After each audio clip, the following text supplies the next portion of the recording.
Thanks for clicking on the video, and here today at Nerd Mimic, we are going to do an overview here of a classic AD&D module. This is the Land Beyond the Magic Mirror, and it's authored by Gygax himself back in 1983. Now, this module is a sequel to Dungeonland, which is based on Alice in Wonderland, and this, of course, is based on Alice Through the Looking Glass, the sequel, essentially. Now, if this is their first time hearing it, well, I was surprised too, as when I was growing up in the 80s, I never encountered these sets of modules, but I'm happy to have them before us, and I have another set that is sealed, and I'm keeping those. I'm giving these two as a giveaway for promoting this channel. So if you're interested in a giveaway, I'll put a link down below for that video there. But today we're gonna go over this module itself, and you can see the condition of this module and learn more about it. Now, before we do that, of course, there are gonna be heavy spoilers. I'm gonna do a 100% flip through of this module and in 4K. So if you wanna read along with me, maybe do a screenshot, you may. But once again, we're going to go through this entire thing, and there will be spoilers ahead. Now, before we get started, I guess we should also say this is an adventure module for levels 9 through 12. It is created for the home environment. Most of the early modules he wrote had a lot of totally party kill type situations, and those were designed more for tournaments where you had to weed out a lot of people to pick a winner, but that's not what is being done here. This is, once again, more designed for the home campaign. So will there be a total party kill type scenario? Well, I guess we'll find out. So before we crack it open, let's appreciate the cover. The cover is illustrated by Jim Holloway, Paranoia fame, and the interior illustration is also done by him as well. So he did the cover and the interior artwork. So we'll flip it to the back here, and you can see a little blurb here, the adventure. Your adventures have taken you to strange places before, but in the eyes of your experienced party, few of these places are as unusual as the bizarre land beyond the magic mirror. Here, the delightful and the lighthearted often hide great challenges and dangers. Here, your journey through the landscape unique among fantasy role-playing scenarios. All right, so let's crack this open. And here you can see is the interior map, and this basically encompasses the outdoor environment that the world is, or this scenario is set in, and this chessboard will be applied a little bit later. So we'll put this aside for now and take a look at the actual booklet itself. And once again, it's illustrated by Jim Holloway here. No matter the skill or experience of your party, they will find themselves dazed and challenged when they pass into the land beyond the magic mirror. So right at the beginning here, it's gonna designate some special rules. This takes place in a different plane or multiverse for D&D, and there will be different rules about magic that you cannot use within this module. Basically, a lot of these are just limiting way you could cheat, like fly over encounters or go through walls and things of that nature. So most of those are related to that type of aspect of magic. So where will your adventures end up? Well, that will be on the next page. And so essentially the modules states that portal is connected to this house, and in this house it mirrors the situation that Alice was in at the very beginning of Through the Looking Glass. She is in a sitting room, and she's basically dozing off, and she's looking at the mirror and basically gets transported to the mirror side of that image. So essentially the same thing happens here. You're basically sucked into this house, and this house it belongs to a Murland. It's spelled M-U-R-L-Y-N-D, so obviously it's a play on Merlin. And in this room is a clock here. It talks, and it's a little bit annoying, but it just sets up the wacky atmosphere ready to be had, if especially if your players do not know what's going on. So once again, there's an animated clock. It does not attack or anything. It just spews out nonsense. And on the next page here is more detailed environments of the actual house. You got the kitchen, the pantry, the library, the study, the wine cellar, and within the house are multiple different little small scenarios. Now, of note is within the library here, most of the books, it should be noted that within the library here, there's one special book. It's titled Merlin's Early Adventures and Subsequent Ventures.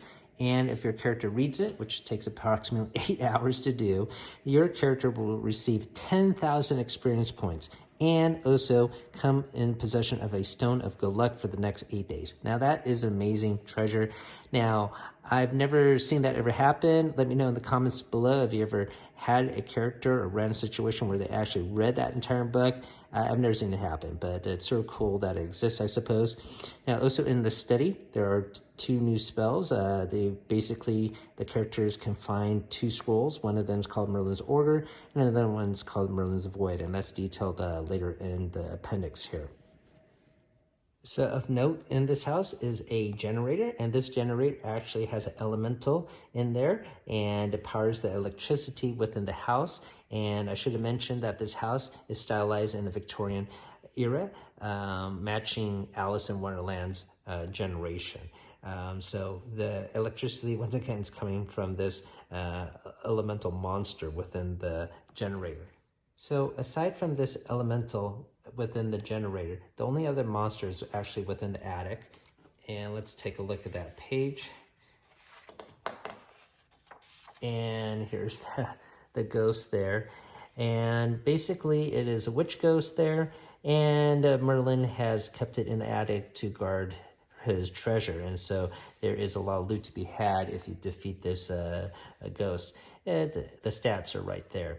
Now, this house, once again, belongs to Merlin, and he is a magic user, but also uses a lot of technology and mixes and melds them together.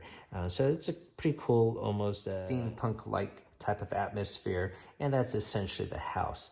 Now we're moving on to the outdoor environment, and the first location is the Garden of Colossal Flowers. Now, in relationship to this large map here, the house is in the top left, and the garden here is at B. Now, in this section, you could tell the author had a lot of fun writing this out. So in this garden are these gigantic flowers, and they all look beautiful, and each of them talk. And he even took the time to come up with names of all the flowers within the flower bed. And basically, you're supposed to role play these flowers as to be vain, silly, and rude. And they're supposed to insult the player characters, to egg them on, maybe get them to attack them. And even if they try not to attack them, well, they might notice that these flowers, they actually have gems used for the eyes.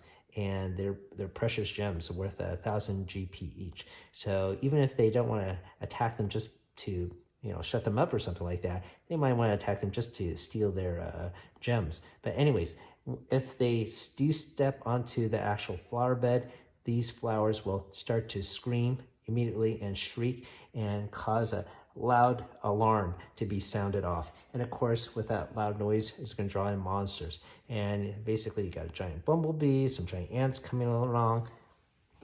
We'll flip the page here. And that will harass your party members. So once they go past those flower beds and across this grassy hill up here, they will encounter this special area, and that is the chessboard right here, the Chessboard Fields. So the white areas here would be grassy plains, and these dark squares will be wooded areas, and they form a 8x8 grid of a chessboard. And you can see here there's some notations here, and it could of course assume these are the player pieces. You got pawns, bishops, knights, rooks, the queen here, and yes, a king as well. And so that corresponds with the information you have here. And these player pieces will have colors. And in the story of Alice in Wonderland, this is where she meets the red queen again, as well as the chess pieces. So for a pawn, you have a fighter. For a knight, you got a centaur. Bishop, you got an ogre mage. For a rook, you got an elephant. For a queen, you got a lemia. And for a king, you got a shambling mound. Now, there are some special optional rules when you go through this section. You could just play it as is and fight the characters or the creatures that are within these spaces.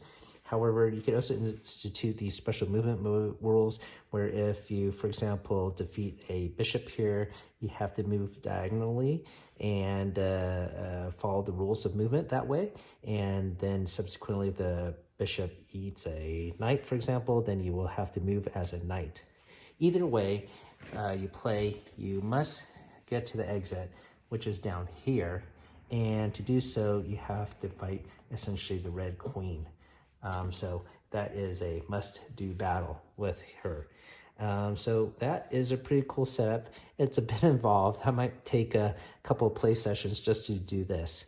So once your player characters have passed the chessboard fields, there is a small little clearing that they can pass, and it's the house for basically Tweedledee and Tweedledum.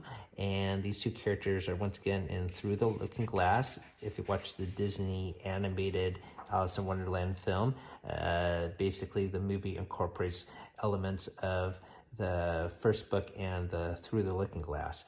So Tweedledee and Tweedledum are once again actually in the sequel, as is the Walrus and the Carpenter. So when you encounter Tweedledee, Tweedledum, they are human monks. And basically, they are having trouble with a large rock that has stolen their treasure, and they are asking for help to recover their treasure. If you do so, they will gift you a, what do they call it here? It is a brumble wand right here, or a buckler wand, sorry about that. And that's going to be in the back section here. There is a shoreline, and this is where you're going to meet this horse and human. And basically, there are thieves, and they're going to come up with a little story that they do not know how to swim, and there are oyster beds there, and they're asking to basically get some pearls from those oysters. So basically, these two thieves spin a tale that they've been cursed, as there is an oyster bed out there, and they've been caught by a magic user that likes to turn into a rabbit, and the magic user cursed them not to be able to get into water. However, they want to plot revenge and steal the oysters and get pearls from them and try to enlist the player characters to do that. Now, if the player characters obligate themselves and swim down there and get the oysters and extract pearls, well, they have a bag of fake pearls to switch them out, and basically they're going to steal the real pearls from the player characters. Now, if they are caught doing so, they will actually swim, so they are not actually cursed that they can't go in water. That's a lie. And they even have a ring of swimming, so they can swim pretty far and escape the player characters if need be. Now, there is also a rowboat here, and that is going to be, here's the Tweedledee and Tweedledum, and here is the shoreline. And so actually you could escape this land on rowboat going this way. So that is one way to exit this area. This is also a way that they could enter the Dungeonland. If they are on a boat or a shoreline, you could use this as an entrance point as well. Okay, so move on to the next. Now, I should also mention, I apologize for this, there is another way to escape a little bit earlier on, and that is actually through the portal in the house that they came in. And this portal, the player character might think it's just one way, as it will not function for another 6 hours. However, if they spend time, for example, reading a 8-hour book here, they could actually trigger this mirror, and they will be sucked in back from where they came from. So that's the first way you can escape this land. All right. So let's go back to where we were. So next up is another humorous and cool encounter. It's section I, called the Long Meadow of Colored Feathers. And basically, the player characters are going to enter this area, and they're going to hear a loud squawk or screech coming from the forest here. And basically, it's going to sound like, "Rark, want a snacker?" Sort of like a parrot, but instead of cracker, it's saying snacker. And hopefully you can blur those words and trick your player characters. But basically, it's going to have this large jubjub bird, and it's a one-of-a-kind monster, and it looks like a giant macaw over 9 feet tall, and it has the power of telepathy and can communicate and control other birds, including that large rock that was bothering Tweedledee and Tweedledum. So if you didn't deal with that rock, well, that rock might mess with you here. And not only that, this Jub Jub bird can command player characters too, one at a time, and give them simple commands like sit or bow. And while they're doing so, it will attack them. And so, yeah, pretty deadly creature. But if you beat him, yeah, you get some Ring of Invincibility and other cool treasure. Now, next up is Section J. And in Section J, of course, you're going to encounter the Jabberwocky. So the Jabberwocky sits right there. Now, interesting enough, this Jabberwocky, well, there's stat information here. He's actually not in the Monster Manual, and he's not in the Fiend Folio. He is actually detailed in Dragon Magazine issue 54. Now, this was actually published a couple of years before this module came out, but within this Dragon Magazine on page 30, you have the Be Aware the Jabberwock. And basically, yeah, it's a huge detailed information about the Jabberwocky critter that you're going to meet. And it's pretty cool to peruse. I guess, you know, I've never heard of Dragon Magazine. It was quite a popular monthly magazine, and it did also contain modules within the pages. So if you ever find a stack of Dragon Magazines, well, you might want to acquire them as well, because there are adventures to be had as well. But once again, the Jabberwocky is actually detailed in the magazine, and it's not detailed in the Monster Manual, and it's not even included on the back in the bestiary of monsters here. So it's sort of weird they didn't include it. But anyways, that is that. So now we're going to move on. So in the middle insert here are going to be more detailed maps of the actual house that you first teleported into. Here is the actual mirror in the collection room. Here is the library with that valuable book to read. And we'll turn the page here. So this is the first floor. Second floor, you have the various bedrooms, and then the attic entrances here. In the cellar is the generator. And then we'll flip the next page. And this deals with a different encounter, the Mad Feast Hall. So the next section of the module that's pretty cool is the giant egg on the wall. And that's in section O. O looking like an egg, I suppose. And yes, it's going to feature Humpty Dumpty himself. So Humpty Dumpty is going to be sitting on the wall. He is right over here. And this wall is very long. It protects this section of the map and is a wall of force. And Humpty Dumpty, basically, he is very sarcastic. He's going to egg on your players, try and get them to be teased. And if the player characters look like they're about to attack him, well, he will use his power of ventriloquism to mimic that there is an army behind that wall of force. And if they attack him, he's going to call upon that army to destroy your player characters. So what will your player characters do? Will they attack him or not? Let's turn the page. Now, if your player characters do attack him, well, he's pretty weak. And he will fall down with any solid hit, basically. And he will shatter into a whole bunch of different eggs. And they will be 9 different eggs. They all look exactly the same, but they all have different powers, as you can see. So some have a power of cloud kill, one is just a stink cloud, another is an egg of disintegration. So basically they all look the same. You have no idea how to tell them apart. But after he falls down in 3 turns, basically on round 4, 24 rhinos and 72 giants will come onto this scene. And basically, wow, that's going to really shock your player characters, right? They state, "We come on the king's business to put Humpty Dumpty together. If the player character has any of the inner eggs, the giant will continue put those portions of his exalted excellency which you have taken.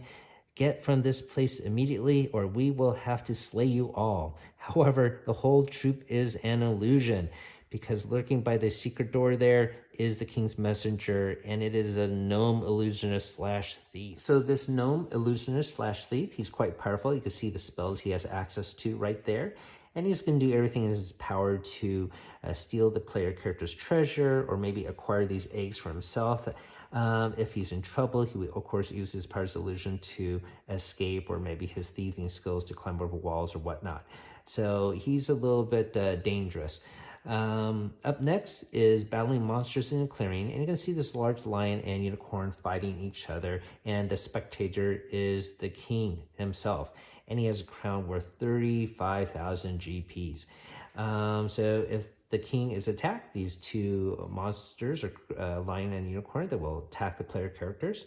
There also is a second messenger, so another gnome illusionist will actually come to defend him as well.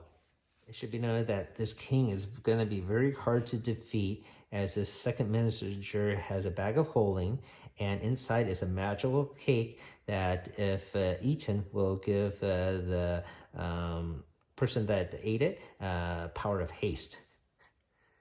So the king also has a special power himself, and if he says the words, "Let the drums begin," there will be a distant rumbling that will get louder and louder as time goes on, and basically it's the drums of panic that will affect your player characters. So this is the encounter with the White King, and on the next page, in section R here, we get to meet the red and white queens, and they are night hags. And basically, both of these have an amulet of proof against detection and location, so you can't tell they're night hags, and they sort of look human and attractive and regally adorned. And so I think this encounter is a little bit cool. I love how the footmen are bullywogs. I don't know, I just love bullywogs in games. So basically, these two queens are gonna greet the player characters and congratulate them on a great triumph of obtaining the 8th square, whatever that is. And I'm has to assume that is going through this checkerboard field and going to this 8th square here. Now, we're going to have the party to celebrate at the Mad Feast Hall, and it's going to be very decadent. It's going to look great with the setup tables, the bullywog servants to help you out. There are other people attending the party here, and they are going to be bad news. So there are some giant wolverines here. There are large carnivorous apes. There are some kangaroos, and there is a barred devil here.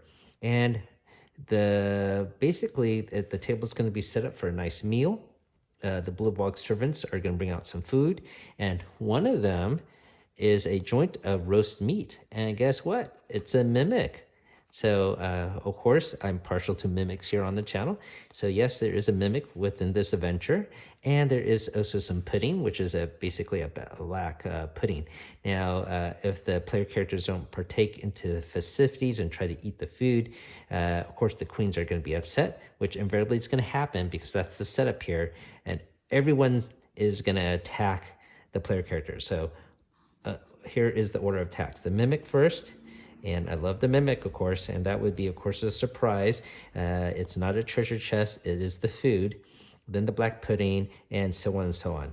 So generally, this is the big kill room, and this is actually the last encounter in the module. So very different setup compared to the other kill rooms he has created, but this is pretty cool. I don't mind this, and especially it's just at the end of the module. So if the player characters are able to defeat everyone here, there's, of course, a lot of treasure to be had. So basically, that is the entire adventure. What did you think? Now, on the next several pages is the list of wandering monsters here. You got some other critters here. Giant bee, giant dragonfly, this Bliss, hopefully I'm pronouncing that right. Got the elemental, the lightning elemental that's in the generator. But once again, there's no Jabberwocky depicted here. There's the elephant, And then we got some spells here. We got that Ogre spell and Void that we mentioned earlier. And on the back, there are some magic items that could be found in the game. There is that buckler wand that we mentioned earlier. And there are all these special different eggs that they talk about here. So that is my overview of this module. Once again, this has been EX2, The Land Beyond the Magic Mirror, and it is the sequel to EX1, Dungeonland. And I'm giving away both of these as our giveaway. I'll put a link down below for the contest that you have to click on there. And if you're watching this in the future, I'm sorry you missed out on this giveaway. I'm searching to have other giveaways to promote this channel as we strive to our goal of 1,000. And now, even if you're not interested in this and you love D&D like we do here on the channel, be sure to sub up as I'm going to review other modules and I have a whole stack of them in my basement. So thanks for watching, everybody. Keep on adventuring out there.